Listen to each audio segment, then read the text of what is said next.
nuestros oyentes. Como siempre, es un placer estar aquí con ustedes en un nuevo episodio de En Equilibrio Mental.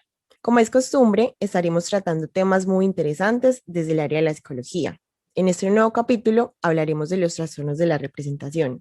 Y para llevar a cabo ese tema, me acompañan dos colegas expertos en el tema, Paola Pinzón y Eric Racedo. ¿Cómo están, chicos?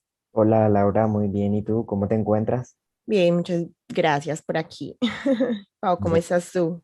Muy bien, Lau, gracias por la invitación a este programa. Muy feliz de estar compartiendo con todos ustedes este conocimiento. Excelente, esa es la idea, que de este nuevo episodio salgan demasiados conocimientos para todos nuestros oyentes, claro está.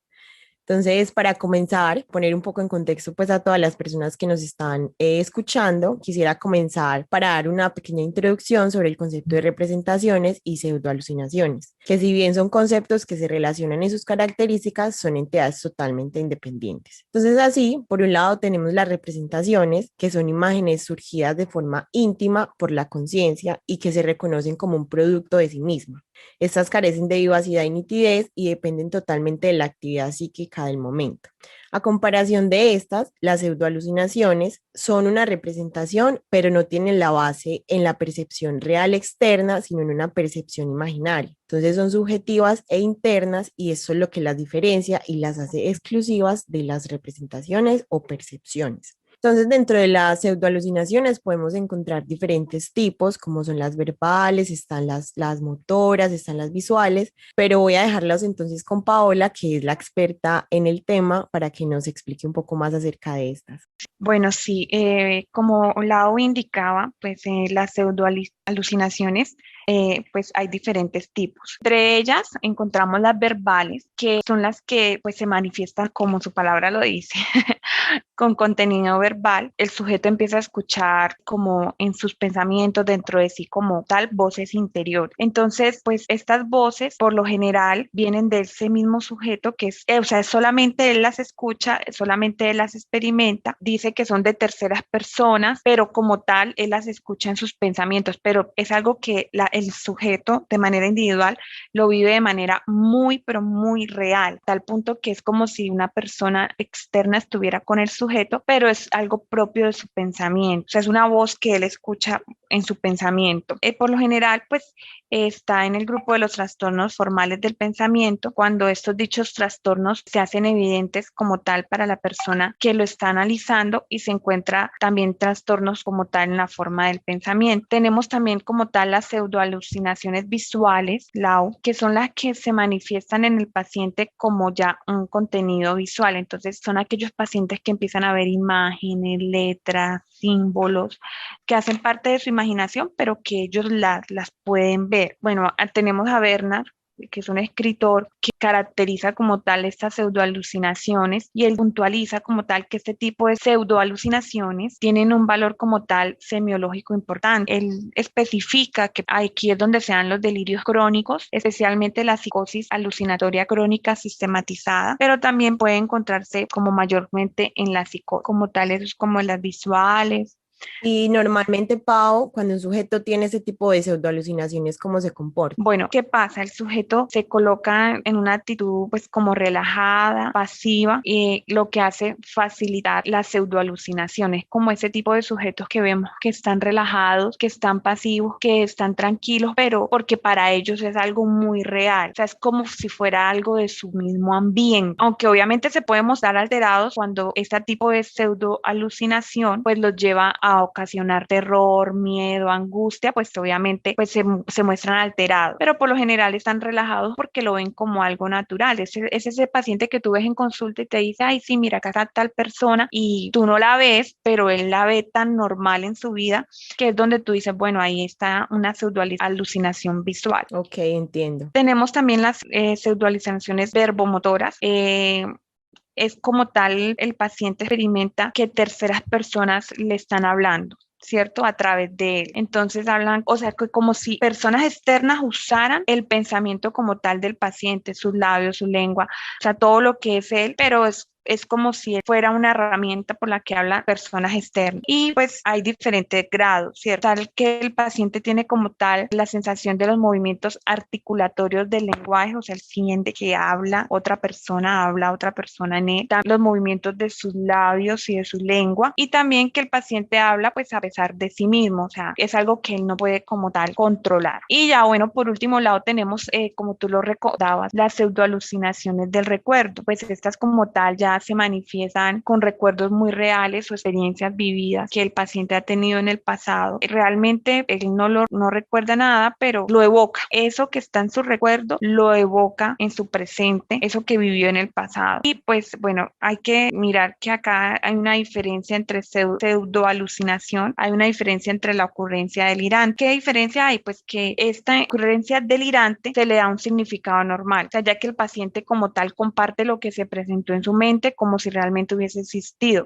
sin estar preocupado por el significado de dicha vivencia. Es como tal, pues como una breve explicación de las diferentes tipos de pseudoalucinaciones. Bueno, está súper claro que las pseudoalucinaciones entonces de estar presentes de diferentes tipos, obviamente teniendo claro de que son subjetivas e internas y que pues obviamente depende como de cada persona y de su contexto en específico para la reproducción, por así decirlo, de bueno, no sé, para seguir con nuestro capítulo de hoy, quisiera que Eric interviniera un poco y como que nos relatara acerca de las diferencias o, por así decirlo, algunas de las conclusiones que podríamos llegar con referencia a este tema. No sé, Eric, ¿estás por ahí? Sí, Laura, hola. Bueno, para comenzar, con algo interesante, les quería preguntar si en algún momento alguna de ustedes había tenido alguna alucinación, ya sea simple, en que creen que algo pasó, vieron una luz, vieron una sombra y se quedan pensando como, ¿será que realmente pasó algo? ¿Fue mi mente que me engañó? Sí, claro, total. Yo creo que, por ejemplo, cuando uno está solo en la casa, que se imagina tantas cosas, que a veces ya sabiendo de pronto del tema uno se pone a pensar si todo lo que ha pasado en la vida ha sido solo en la mente o verdaderamente si ha sucedido algo físicamente. Sí, sí, y es algo que estamos viendo actualmente en esta situación de estrés, la situación del país. Bueno, el estrés que genere esto puede ocasionar algún tipo de alucinación, pero es que hay que diferenciar términos porque no nos podemos referir a alucinación en general. A veces queremos generalizarlo, lo cual como que empobrece nuestras conceptualizaciones. En realidad existen diferentes tipos. Podemos clasificarlos en tres tipos: las alucinaciones verdaderas, las pseudoalucinaciones y la alucinosis. Bueno, la diferencia entre estas es que las alucinaciones verdaderas radican en que es un trastorno de percepción, es decir, bueno, la percepción es la acción que nosotros utilizamos para recibir información del mundo exterior. Por ende, cuando esa percepción se ve afectada, podemos ver cosas que no podemos diferenciar de la realidad. Y eso es lo que pasa con las alucinaciones verdaderas, que es tan natural como una percepción real. Por ende, bueno, casi siempre son auditivas, pero en algunos trastornos severos se pueden presentar de manera visual. Entonces vemos que el paciente interactúa con el medio, con un medio inexistente. Por ejemplo, puede entrar en un cuarto y estar viendo a unas personas hablando y él también puede interactuar con ellos, y uno como tercera persona lo está viendo y puede ver que no hay nadie, pero el paciente no está diferenciando que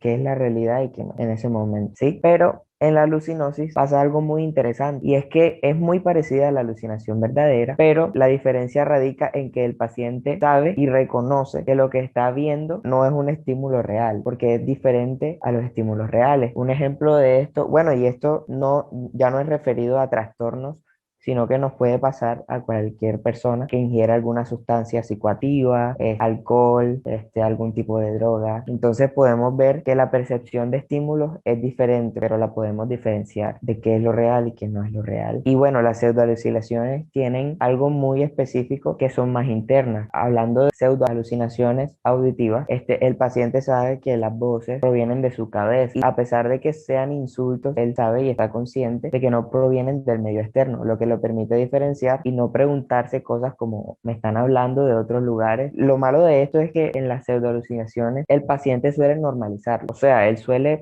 vivir con ello y aceptar que es algo normal. lo cual no lo es, porque claramente una persona no es normal que escuche voces que vengan dentro de su cabeza. Entonces, esa es la diferencia que yo podría poner entre estas tres definiciones. Podría concluir que hay como una frase muy importante y es que las alucinaciones verdaderas son vividas como un fenómeno insólito, es decir, es algo que te impacta cuando no se diferencia de la realidad o no, es algo que te puede parecer insólito porque, hombre, viviste la alucinación y la persona que realmente te dice como, bueno, en realidad esto no estaba pasando, ahí quedas como un poco impactado. La alucinosis como un fenómeno ajeno, es decir, puedes ver que no es real lo que está pasando, pero aún así lo estás viviendo y está presentándose como un medio externo y tú lo estás percibiendo así. Y la pseudoalucinación es como un fenómeno impuesto, por lo que yo decía anteriormente. Es algo interno, subjetivo y el paciente lo reconoce, pero lo suele normalizar y por ende no suele buscar ayuda ni un tratamiento específico para ello. Bueno, chicas, no sé qué opinan del tema. Bueno, no, a mí personalmente este tema me llamó mucho la atención debido a que la verdad me solucionó muchas dudas que había tenido pues como con referencia a la caracterización exacta de las alucinaciones y las pseudoalucinaciones que no sabía la verdad que era un trastorno de la representación. Entonces es muy bueno poder pues como identificar en la cotidianidad también ese tipo como como de representaciones mentales que surgen a diario y que normalmente uno, como tú decías, las normaliza, pero que verdaderamente no se da cuenta que quizás sí son como algo de patológico. Muchas veces se puede convertir en algo patológico y quizás no se tenga como presente ese tipo de situaciones. Entonces sí, obvio. Así es. Bueno, chicos, ha sido un placer pues estar con ustedes en este nuevo episodio. Espero verdaderamente que hayan quedado demasiados aprendizajes para las personas que nos están oyendo y para nosotros, claro está. Entonces, espero verlos en una nueva oportunidad. Gracias, Lau, por la invitación. Gracias, Laura, por la invitación. Gracias, muchas gracias.